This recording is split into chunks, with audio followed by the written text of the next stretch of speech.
Bueno, como saben, nos quedamos con Donald Hebb.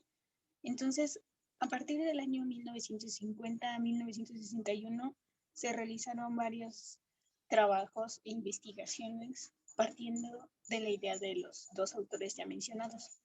Uno de ellos dice que en 1950, Carl Lashley, que es un psicólogo conductista que con sus investigaciones contribuyó al estudio del aprendizaje y la memoria.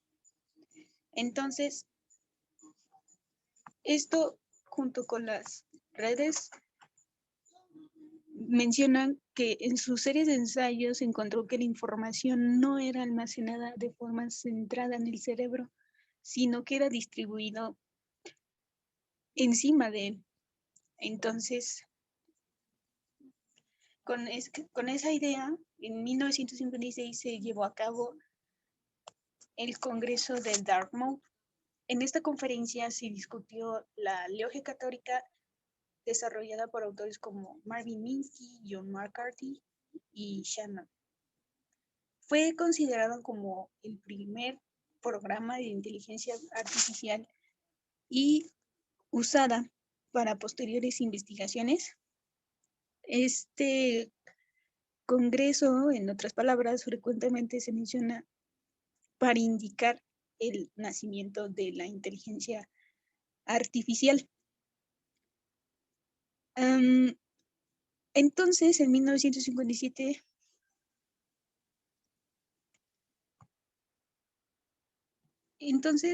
con esto que sabemos de antemano, Frank Roosevelt comenzó el desarrollo del perceptrón, que es uno de los primeros intentos por tratar de explicar de forma analítica el funcionamiento de las neuronas.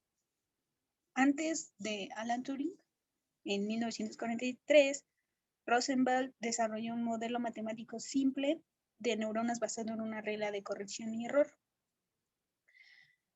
Menciona en este modelo que el primer algoritmo que se presentaba a una red neuronal simple se le llama perceptrón, que está constituido por el conjunto de sensores de entrada que reciben los patrones de entrada al reconocer y una neurona de salida, que se ocupa de clasificar patrones de entrada en dos clases.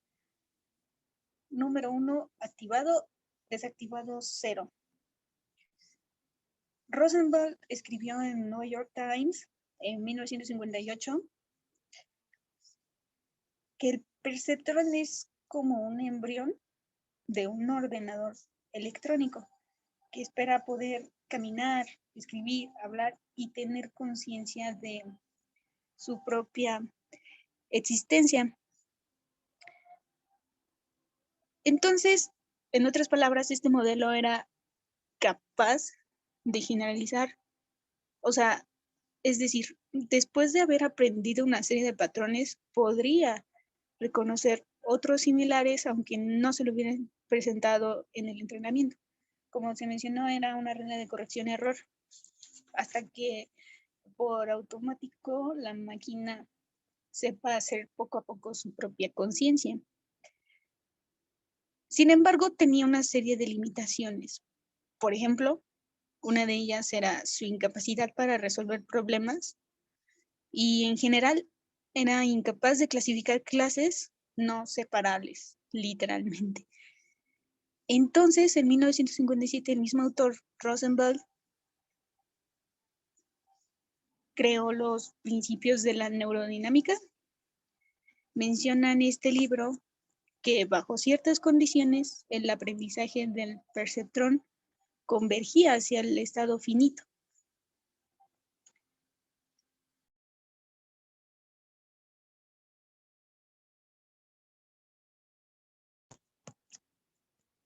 Entonces, con esto que mencionó Rosenberg, durante ese año surgieron más. Por ejemplo, en 1960, Bernard Griffiths, que era, y Martian Hoff eran profesores, desarrollaron el modelo Adaptive Linear Elements. Esta fue la primera red neuronal aplicada a un problema real para que creada a partir de filtros adaptativos para eliminar ecos en las líneas telefónicas. Entonces, se ha utilizado comercialmente durante varias décadas esta idea.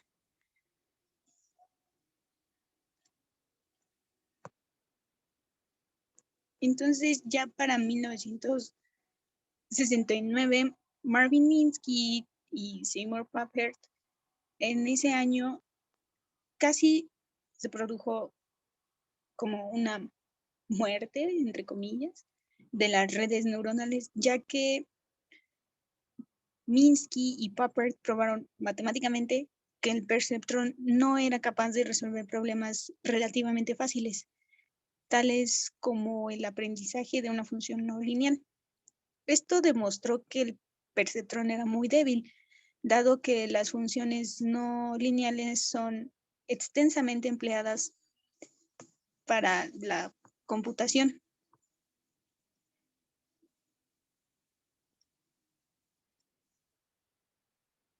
Y en los problemas del mundo real.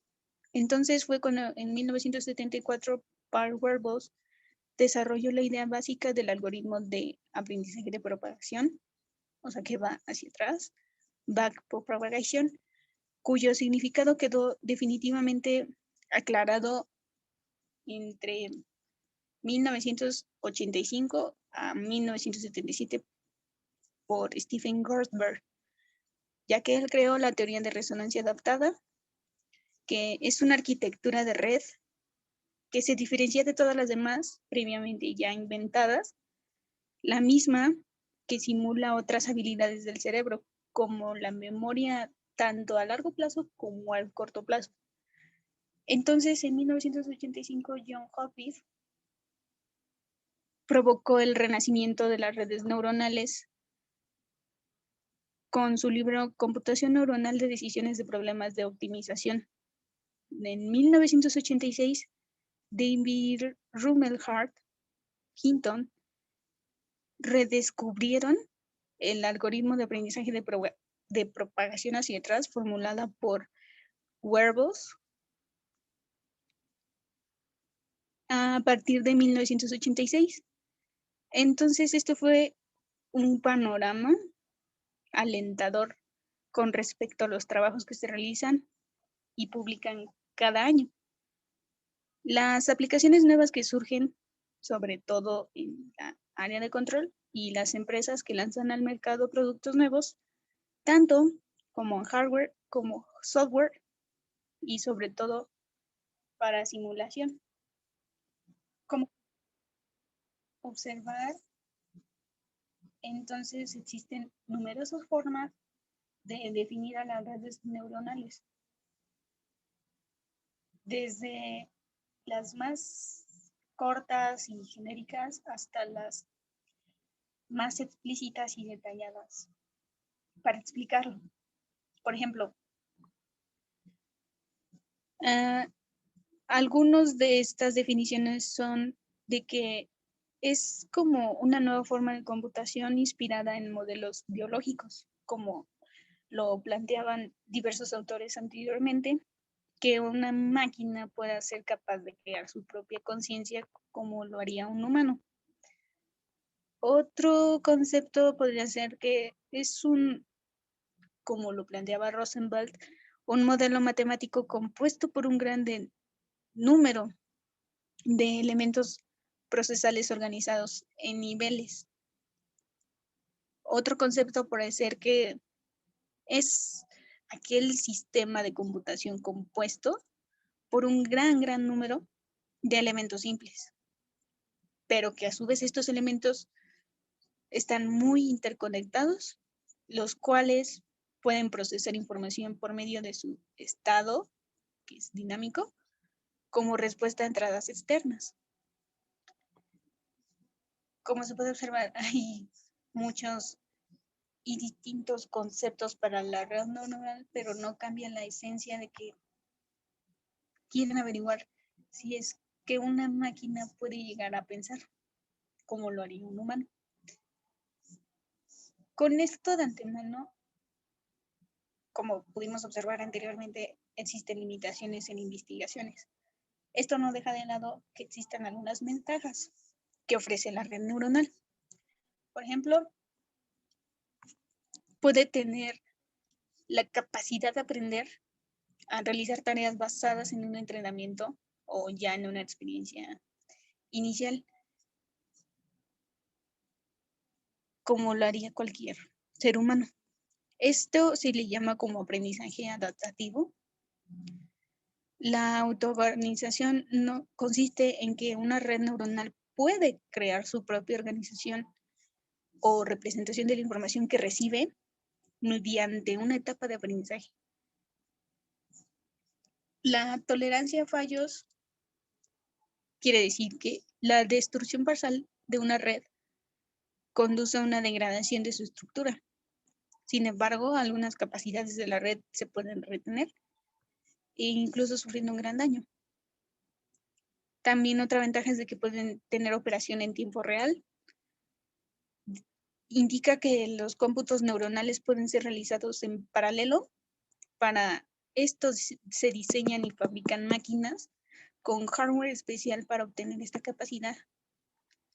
La fácil inserción dentro de la tecnología existente menciona que se pueden tener chips especializados para redes neuronales para mejorar su capacidad en ciertas tareas.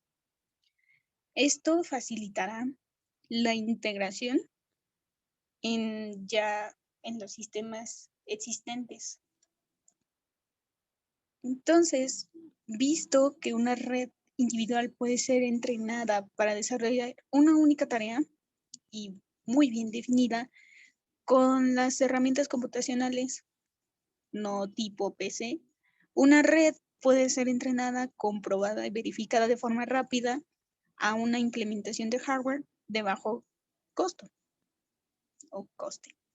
De esta manera se puede decir que las redes neuronales se pueden utilizar para mejorar sistemas en forma incremental y cada paso puede ser evaluado con ayuda de sistemas tecnológicos antes de acometer un desarrollo más amplio.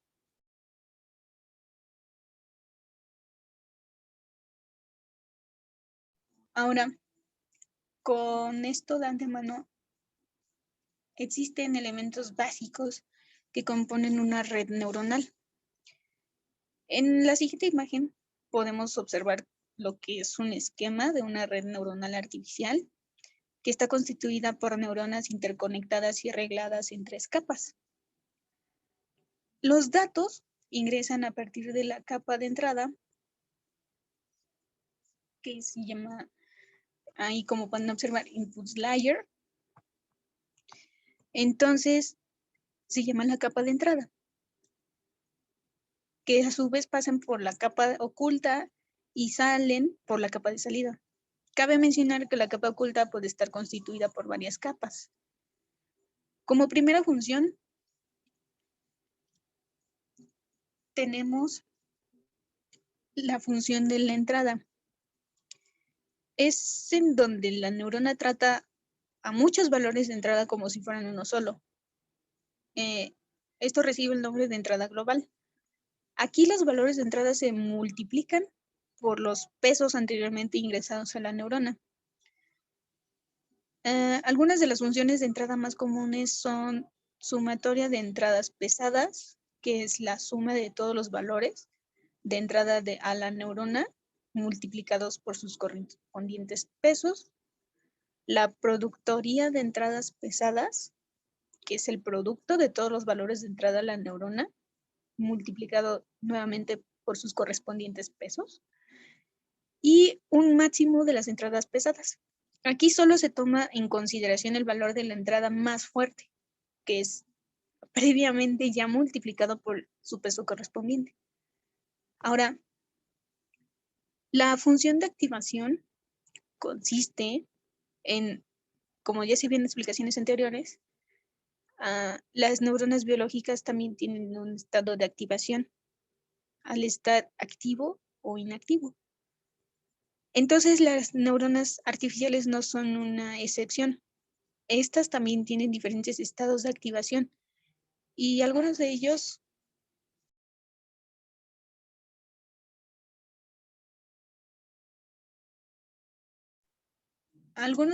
solamente tienen 2, al igual que las neuronas biológicas, pero otras pueden tomar cualquier valor dentro de esta red.